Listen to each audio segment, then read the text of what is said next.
Bom dia a todos. Aqui a gente está apresentando o seminário de medicamentos de uso e interesse em organismos aquáticos da UFOPA de Monte Alegre, Engenharia de Agricultura. Professor Dr. Gustavo da Silva Claudiano, os alunos Clesberto Mendes Fernandes, Isabela de Vasconcelos Murrieta, Janderson Rafael de Batista, Lucas da Conceição Cunha, Rosane Oliveira da Silva e Valdinei Azevedo Macedo. Aqui são os medicamentos quimioterápicos que eram usados na aquicultura para tratamento de peixes, na épocas mais antigas, quando não tinham os fármacos fabricados por laboratório para tratamento dos mesmos. Na realidade, esses medicamentos vêm de muito tempo atrás, tipo um histórico, né? Que se fazia medicamentos medicinais para tratar os peixes que estavam doentes nos lagos, para alimentar a população que vivia em torno daquele lago, para poder eles procriarem com melhor desempenho e ter uma sobrevivência maior no meio ambiente. Aí depois, com o tempo, né, o ser humano evoluiu, assim como os medicamentos também, tanto para peixe, assim como para os seres humanos, como para os animais em geral, até mesmo para as plantas, começaram a desenvolver os medicamentos para que não se adoecesse tanto, para que esse tipo de doença não viesse a acarretar até a disseminação das espécies. Eles criaram os antibacterianos, os endosparasitários, os antifungos, os antivirais, imunoestimulantes, vacinas, prebióticos, probióticos, promotores de crescimento, anestésicos, aditivos do transporte de animais aquáticos, nesse caso desse de transporte, para que o peixe não sofra, não venha sofrer no transporte, no manejo dele de um lugar para o outro, né? Assim, eles desenvolveram esse tipo de medicamentos, foi desenvolvido ao longo do tempo, para que os peixes em si, na aquicultura, tanto todo tipo de animal, né? Inclusive até na agropecuária tem bastante medicamentos para que se consiga ter um manejo e uma criação de melhor qualidade em todo o mundo, né? Aqui a gente mostra até um peixinho ali com febre, tem um peixe de aquário, nesse caso aqui também doente, quer dizer, é um peixe que está ali dentro do aquário, mas está tendo um bom tratamento, mas mesmo assim veio adoecer, porque alguma coisa afetou a água, afetou até mesmo algum tipo de ração que foi dada a ele que não fez bem, né? Então, evoluiu bastante os fármacos para tratamento dos animais. Aqui nós temos uma tabela de medicamentos veterinários aprovados para uso na agricultura brasileira. Aqui não estão todos os medicamentos, só é uma apresentação mesmo, olha. A Aquaflor 50%, ó, que é o Florfenicol, para tilápia e seus híbridos, trutas e arco-íris. Aí tem vários, né? Fator da aquicultura, fator de infecção, para peixe, para bagre, quer dizer, praticamente todos os tipos de peixe, para que se trate vários tipos de doença. Então, quer dizer, evoluiu bastante, assim como a gente vai ver no decorrer também, o tratamento com vacinas, com prebióticos, com probióticos e outros. Agora a Anne vai dar continuidade nessa parte de prebióticos.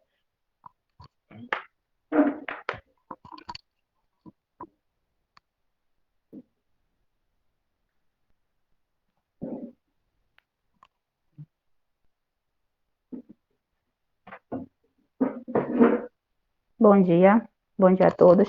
Como o Ney já me apresentou, eu sou a Rosane. Aí estarei explanando um pouquinho sobre os probióticos e os prebióticos. Então, os mesmos, né, aí eles vêm sendo usados, né, de forma de suplementação e estão ganhando cada vez mais importância e eficiência aí na conversão alimentar e o ganho de peso dos organismos, né, aí aliado à diminuição da utilização de antibióticos, que são fatores aí importantíssimos, né, de produção de peixes que são associados aí ao uso de probióticos.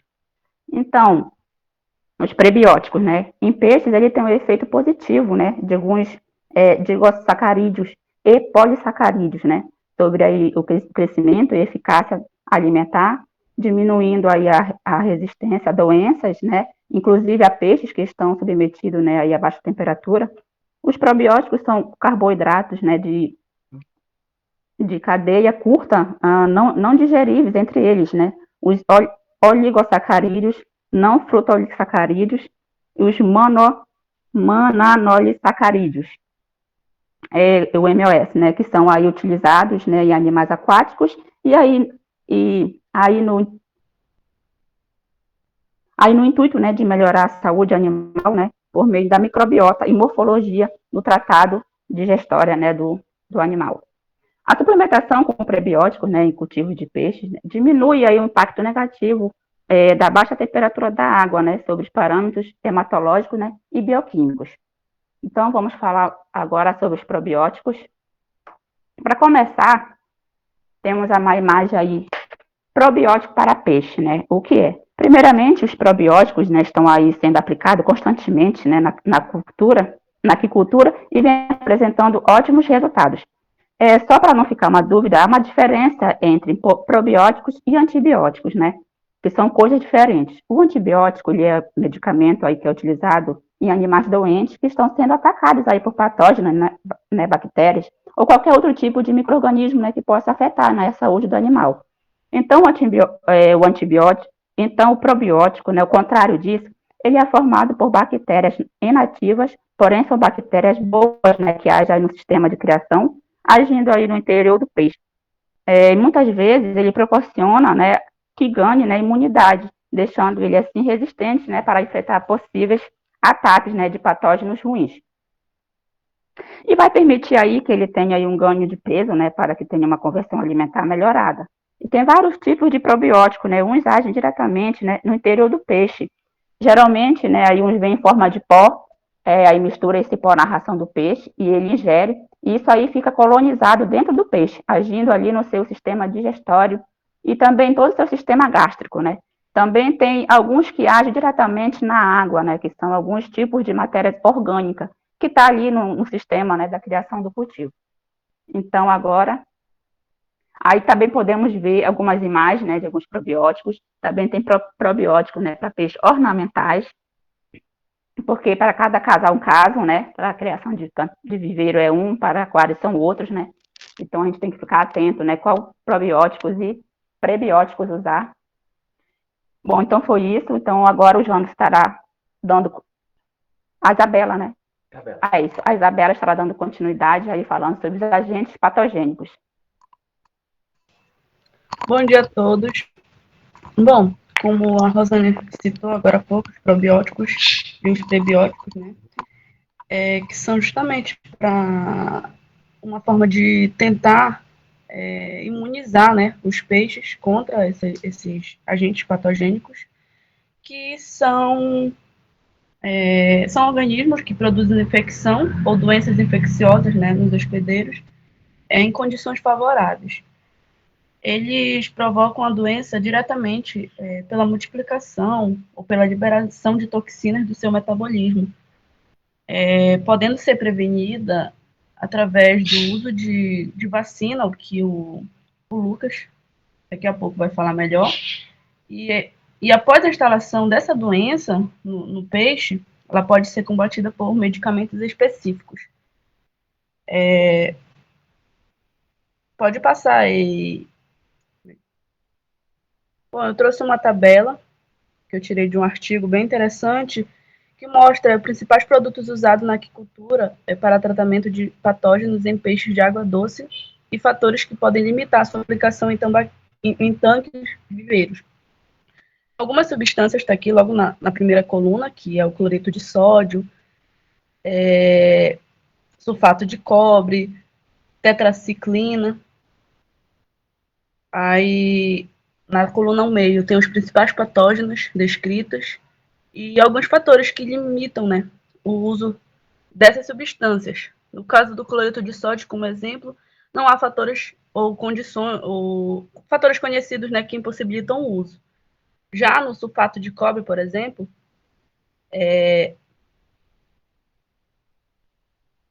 Só Vou dar um zoom aqui para me enxergar melhor. O produto não é efetivo, deixa resíduo de cobre nos tecidos por 30 dias. É isso. E pode passar, por favor? Bom, patógenos, né, são bactérias, fungos, protozoários e as bactérias, determinadas espécies de bactérias são potencialmente patogênicas para os peixes, principalmente em cultivo. Os fungos, as infecções fúngicas são causadas pela baixa qualidade da água, má nutrição, danos de manejo, estresse, queda brusca de temperatura e entre outros. Protozoário, né, que é esse nome que está descrito aí, este protozoário é causador da ictioftiarise, patologia conhecida como doença dos pontos brancos. Pode passar, por favor? Aqui eu trouxe duas tabelas que eu também tirei do artigo, de um artigo. Aqui mostra, né, uma tabela onde descreve alguns antibióticos indicados para o controle e tratamento de diferentes espécies de bactérias em peixes, né? Aí aqui tem na primeira tabela o nome das bactérias, dose, o produto usado, a forma de tratamento, e logo abaixo também tem produtos químicos indicados para tratamento de fungos, em diferentes tipos de peixe de água doce. Aqui também na primeira tabela tem o nome dos hospedeiros, aí tem a descrição da dose do produto, a forma de tratamento. Bom, aí vale enfatizar que o ambiente aquático de cultivo facilita a invasão dos peixes por agentes patogênicos, né? Graças à maior concentração de animais em um único espaço, quando comparado ao de ambiente natural, né?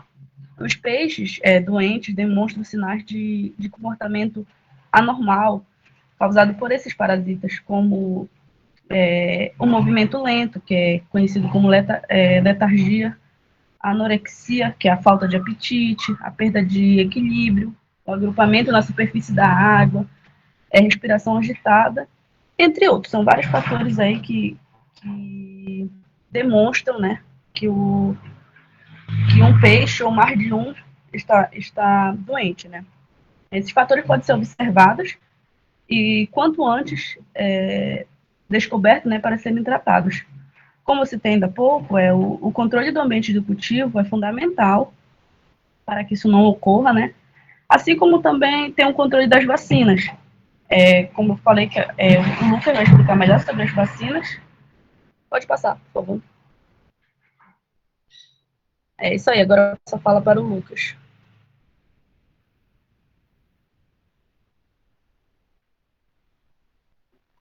Oi, bom dia a todos. Meu nome é Lucas, como a Isabela já falou anteriormente. Agora eu vou falar sobre as vacinas, né? As vacinas, né, desde o início da agricultura, né, o combate às doenças esteve por muito tempo, como eu posso dizer, dependente dos quimioterápicos. Só que, porém, os quimioterápicos, como os antibióticos, os organofosforados, eles podemos dizer que eles causam diversos problemas, né, importantes, que devem ser levados em consideração, pois o uso inadequado desses produtos já em lavicultura, né, pode originar deformidades. Além disso, eles causam resíduos nesse ambiente de cultivo, né? A exposição é importante falar também que a exposição do organismo à infecção ou doença, ela resulta naqueles que sobrevivem a uma resistência ao organismo patogênico. Essa resistência é específica ao patógeno, persiste por um certo período de tempo. Podemos dizer que dois elementos chaves são a especificidade e a memória.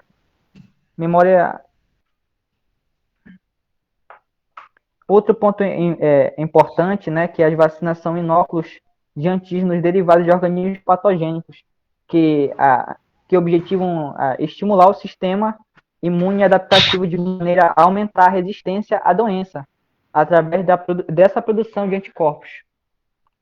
Podemos agora adiante ver a vacina atenuada, né? A vacina atenuada são vacinas são aquelas que o patógeno é modificado de modo que não será mais patogênico para o hospedeiro. No caso, ela é desenvolvida através pela inserção de um gene específico de resistência de outra bactéria. Geralmente, é comum utilizar a Escherichia coli, né? O qual desenvolve modificações genéticas dirigidas aos genes que são essenciais para o metabolismo da patogenicidade ou do metabolismo central na bactéria que se deseja ser atenuada, ou seja, diminuir esse impacto, né, dessas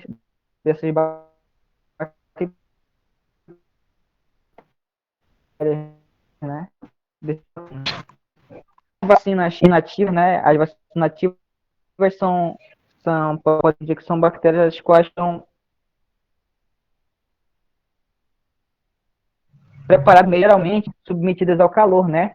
Como, por exemplo, a inativação com formalina,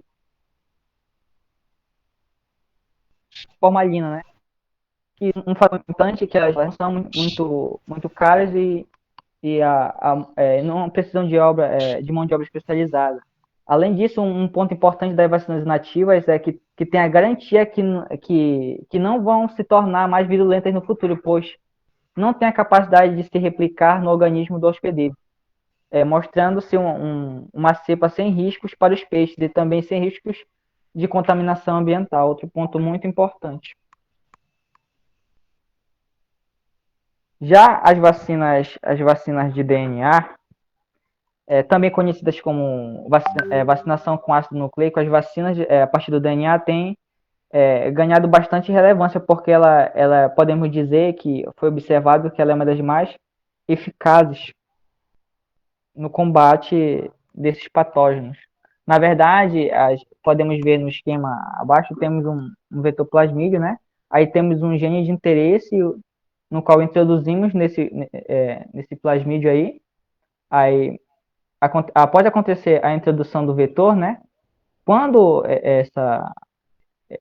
for acontecer o processo de multiplicação, esse DNA de interesse, no caso que tem maior resistência, maior combate a esse patógeno, já vai se multiplicando, já vai passando para a sua descendência, no caso, né, para as suas cópias.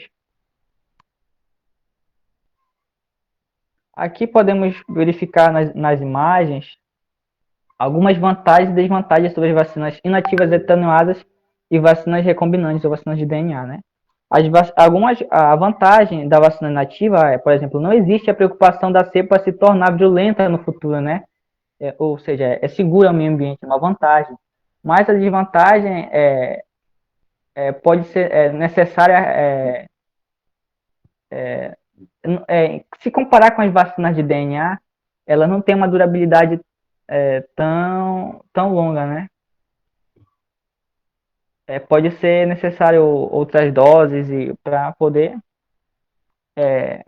podemos dizer, poder ajudar a combater esses patógenos, né? A fortalecer o organismo, né? Já as vantagens das vacinas atenuadas, geralmente a administração é mais fácil, sem necessidade de, por exemplo, como elas são, por exemplo, ela serve só para diminuição do impacto, né? Mas uma desvantagem dela é que ela pode causar patogenicidade ou servir de um gatilho para outras doenças. Então, como foi falado, ela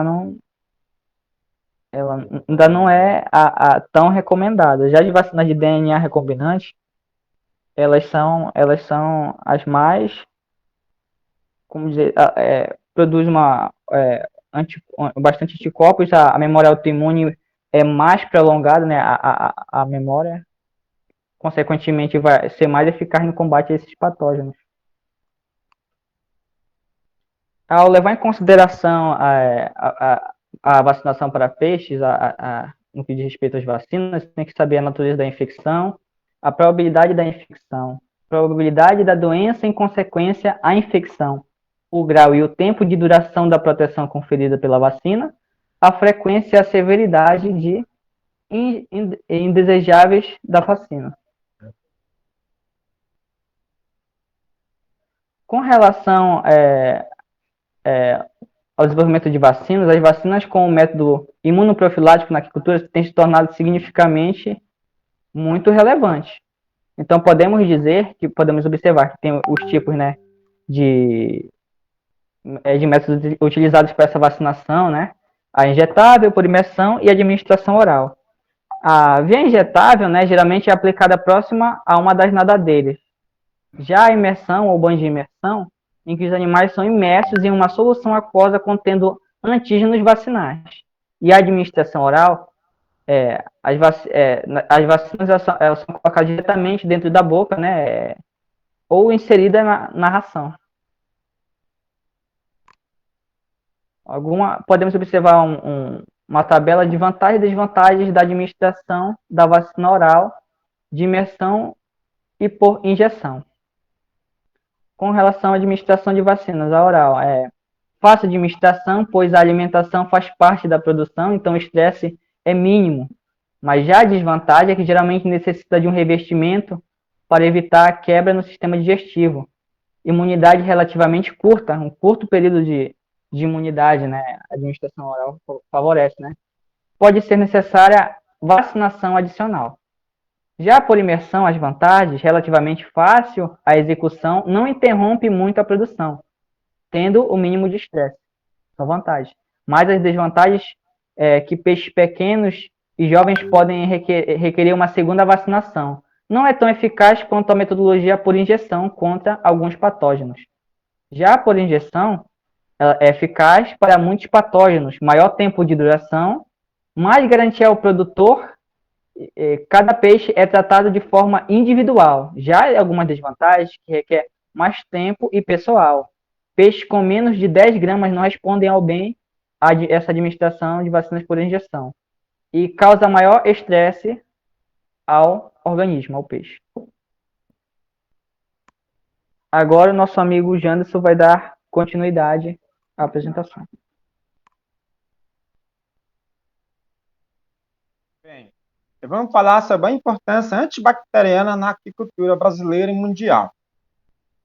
Com relação aos agentes antibacterianos no Brasil, as duas moléculas registro para o uso na aquicultura são elas clorpecnol e a extatraciclina. O clorpecnol possui um grande espectro de ação com efeito bacteriostático e age similarmente ao clorpecnol, incluindo tanto as bactérias gram-positivas quanto as bactérias gram-negativas, sem o risco à indução de anemia aplásica. Associando ao clorpecnol, os antibacterianos do grupo das tetraciclinas, incluindo a extatraciclina, que possuem um grande aspecto de ação com atividade contra as bactérias gram-positivas e as bactérias gram-negativas. Aqui nós vemos uma imagem de umas espécies infectadas por essas bactérias, né? Aí, pode passar.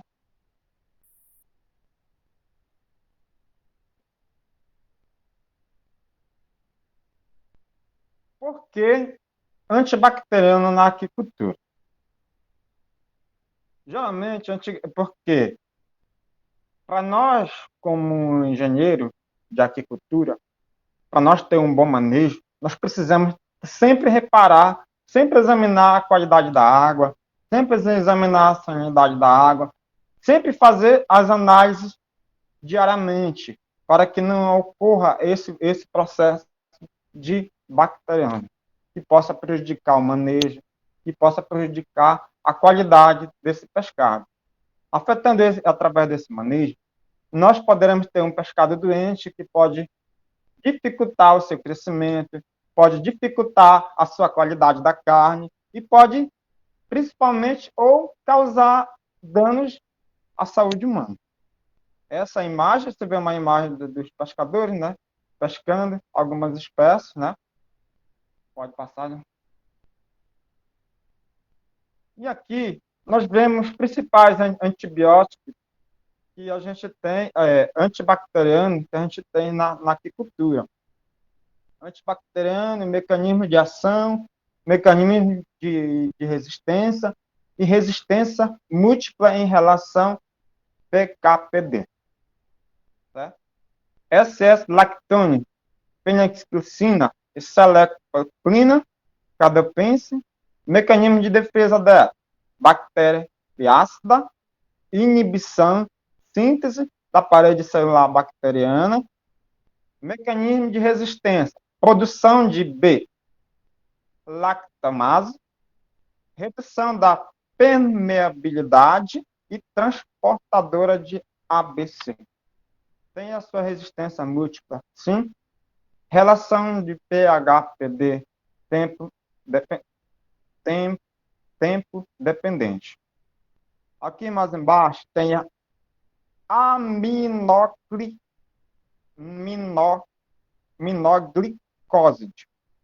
etrepomicina e neomexina. Mecanismo de ação: bactericidas, inibição na síntese de proteínas através da ligação com a subunidade de 30S de ribossomo. Mecanismos de resistência: redução, permeabilidade transportadora do ABC, modificação de enzimas de alto ribossomo. Resistência múltipla, sim. Relação do pH-PD, concentração dependente. Outro antibiótico é macrolídeos e eritromicina, tirosina e espiramicina. Mecanismos de defesa: bacteriostáticos, inibição das sínteses de proteína através da ligação com a subunidade a 50 S do ribossomo. Seu mecanismo de resistência é alvo de ribossomo, modificação de enzimas de diminuição de permeabilidade e transportadora do ABC. Resistências múltiplas, sim. Relação do PKPD, tempo dependente. Vamos passar aqui agora a palavra para o seu Cristo, que vai dar continuidade.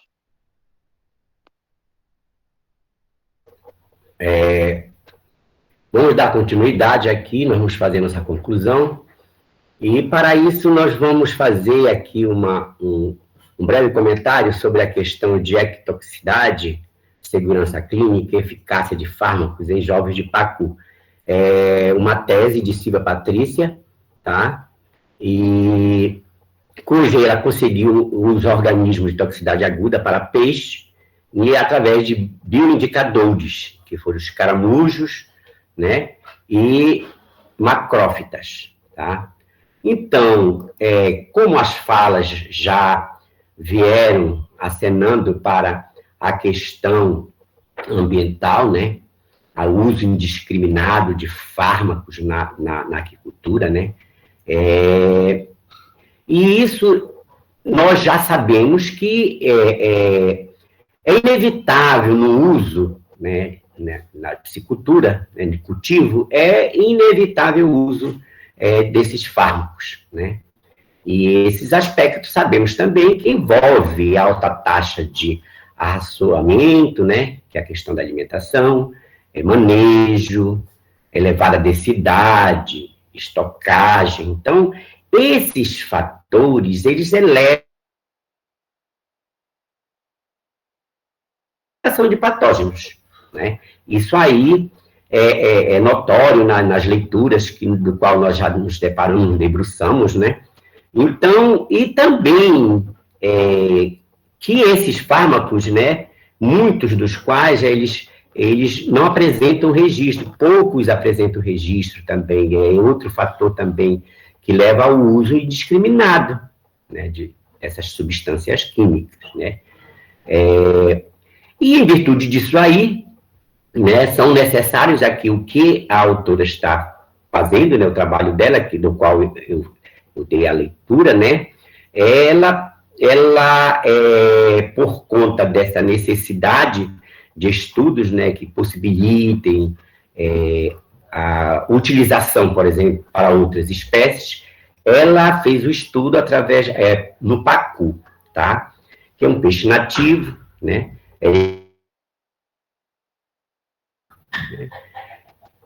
Então, ela trata de uma análise de alguns fármacos usados para isso. Ela se utilizou de alguns bioindicadores, tá? Como aí vocês podem observar, né? Esses bioindicadores. E aqui, abaixo, os fármacos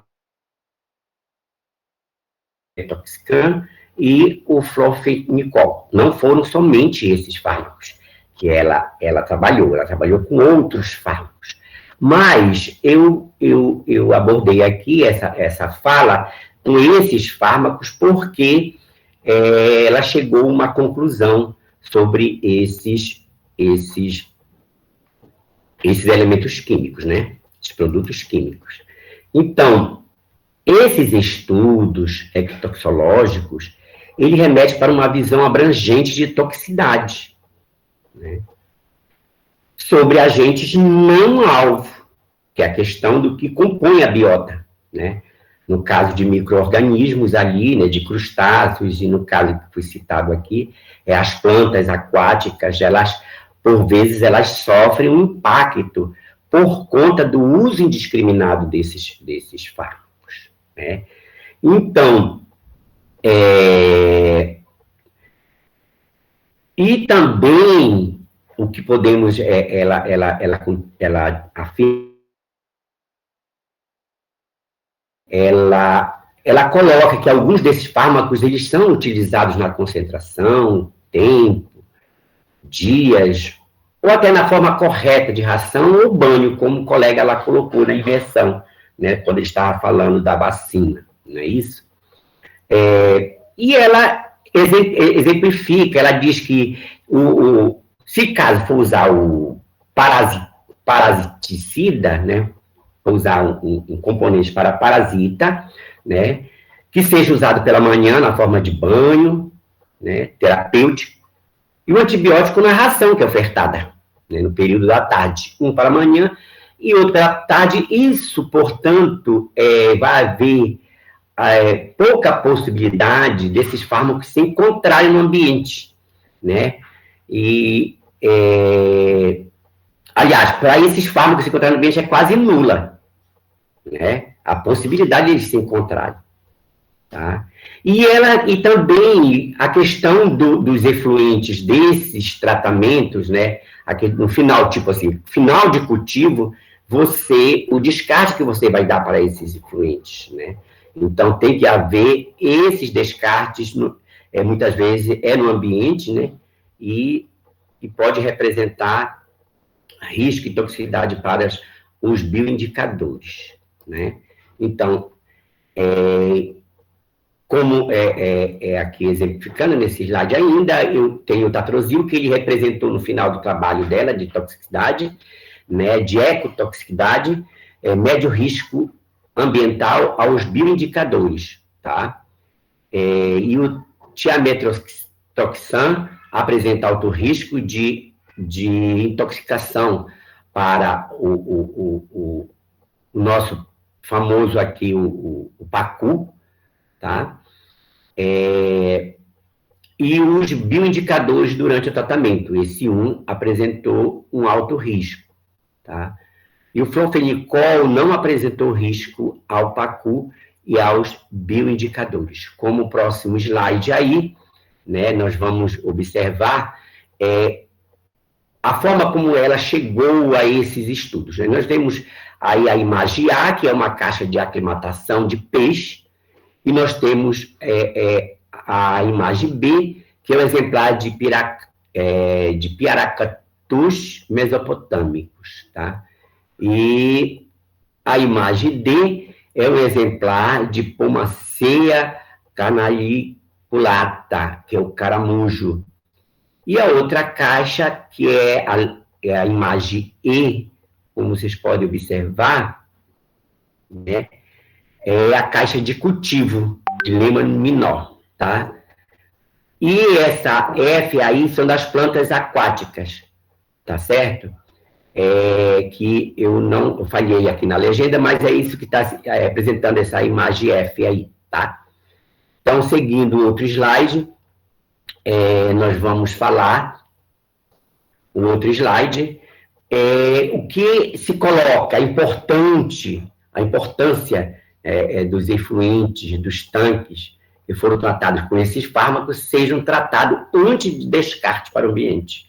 Isso foi colocado também nas falas lá anterior, né, por causa a risco, né, para os bioindicadores. Esses bioindicadores foram esses dois que foi colocado, tá? Então, aí a forma de um descarte adequado, como está apresentando o slide.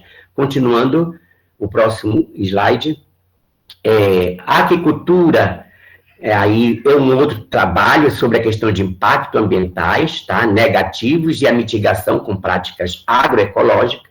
Esse é um trabalho de Maurício Novaes de Souza, tá?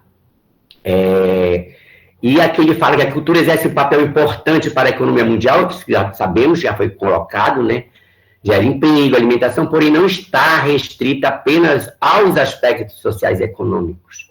Deve potencializar os aspectos ambientais, tá? Isso Maurício Novaes coloca, e como nós já sabemos disso, né? Então, temos que ter cuidado com os nossos descartes quando estivermos na prática, no cultivo, né, trabalhando, então nós temos que ter todo esse cuidado, um bom planejamento, tá? Continuando, o próximo slide.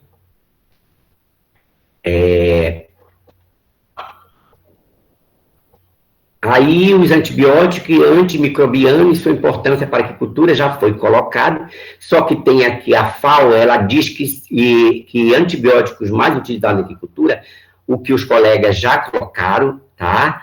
E que no ecossistema aquático, o uso dessa substância ocasiona grande impacto ambiental, tá? Está atrelado aonde? Resíduos na água, tá? Continuando, o próximo slide. E o alerta para o fármaco ao uso internacional, comércio internacional. A incidência em carcaças já foi detectado. O uso de medicamentos pode causar impacto direto na produção, caso seja utilizado de forma inadequada, né, por não conhecimento. Isso lá o colega Lucas já falou isso aí. E a resistências de alguns genes de bactérias que podem não ser patogênicas, né, para o organismo aquático, mas para os humanos isso pode ocorrer, tá? Continuando, o próximo. E aí, a questão da alimentação, manejo alimentar adequado, de forma equivocada, isso aí pode causar impacto, né? Aumento na concentração de nutrientes na água, em especial o fósforo. Como sabemos, o fósforo ele não pode ser jogado direto na água, né? O fósforo, ele tem que ser diluído antes que seja, no caso da questão de adubação, né? Isso já sabemos. E, continuando, o próximo slide. E aqui, práticas agroecológicas para a agricultura. Diversas são as possibilidades que incluem na agricultura alternativa mais sustentável, utilizando conceitos e princípios da agroecologia, como resultado alcançável benefícios diversos para a qualidade da vida e ao ambiente, né? Continuando o slide, aqui o último, aqui nós temos um quadro, né, prática da agricultura, alternativa agroecológica e benefício. Então, aqui podemos observar o principal, que é a qualidade de água, né? É um produto benéfico à vida, e o reaproveitamento deste recurso, como um sistema de recirculação, né? Recirculação da água, por exemplo, é um dos fatores, um dos benefícios para o meio ambiente, né? Enriquecimento dos viveiros, aí a alternativa qual seria? Reuso e tratamento dos resíduos, tá? Então, pessoal, esse foi o nosso trabalho, tá? E muito obrigado, né, pela oportunidade de estarmos aqui apresentando sobre os fármacos de interesse para a agricultura. E aqui nós temos as nossas referências, né, do qual nos apoiamos para a elaboração e execução deste trabalho. Bom dia.